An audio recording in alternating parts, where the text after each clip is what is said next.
Are your homemade nachos lumpy, clumpy, and greasy? Maybe you've been making nachos wrong your entire life, but once you learn a few pointers, you can start serving up heaps of cheesy goodness.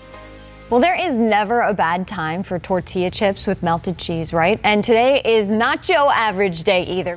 Here are some common mistakes people make when making nachos.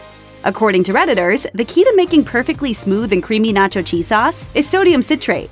As one advocate puts it, it keeps melted cheese from breaking, basically turning everything into Velveeta. The secret ingredient may sound a bit off-putting thanks to its name, but Huffington Post reports that it's just a form of salt that works as an emulsifier. And this magical ingredient prevents cheese from separating, which can create a greasy, clumpy mess. Consider us sold.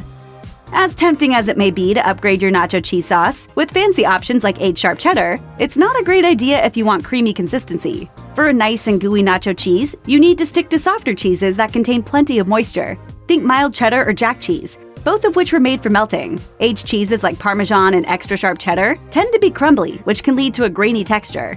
Thankfully, there's a way to get the very best of both worlds. A nice melty cheese that still packs a wallop of taste. According to the website Kitchen Conundrums, you just need to use those crumbly cheeses in moderation. For example, combining 2 cups of softer cheese with half cup of aged cheese will give your sauce a flavor boost without sacrificing the consistency.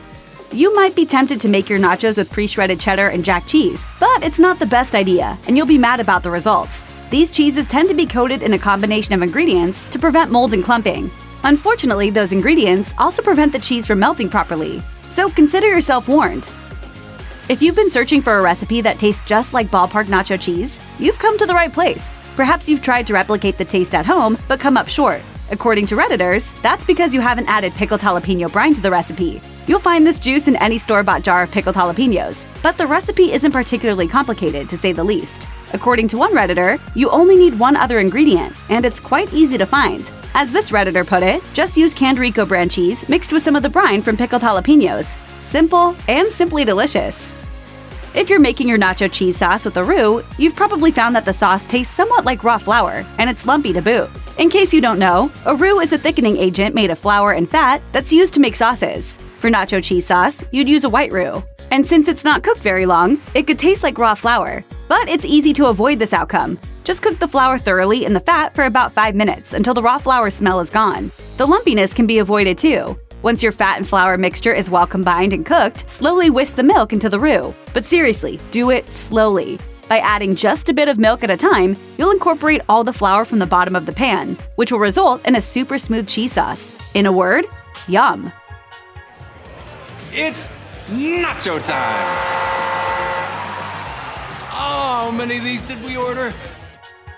We totally get it. When you're craving nachos, it's hard to wait for the cheese to melt over a low flame, but cranking up the heat will almost definitely result in failure.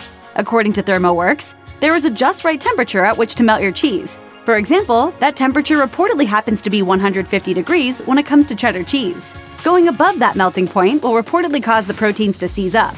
Once that happens, your cheese will turn into a separated, oily mess, and there's no going back. For the meltiest, creamiest results, finely shred your cheese and let it come to room temperature before heating. If you follow these 2 steps, you won't have to use as much heat to reach the melting point. Good thing too, because lower heat equals better nacho cheese. Excellent!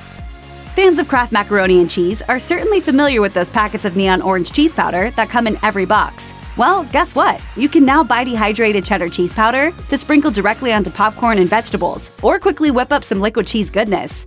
As one Redditor revealed, it's a little insane, but you can work lovely nacho cheese miracles with dehydrated cheese powder. If you want it like stadium/bowling alley/cafeteria nacho cheese, a little of this stuff rehydrated with butter and water, seasoned to taste, is like childhood coming back to life. It's gross, but it's made of real cheese originally, so maybe it's less gross.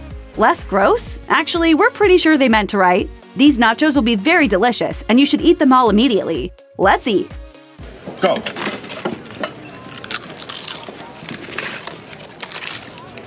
Leon, I can't give you the Heimlich, so you better chew. Oh. Check out one of our newest videos right here. Plus, even more MASH videos about your favorite foods are coming soon. Subscribe to our YouTube channel and hit the bell so you don't miss a single one.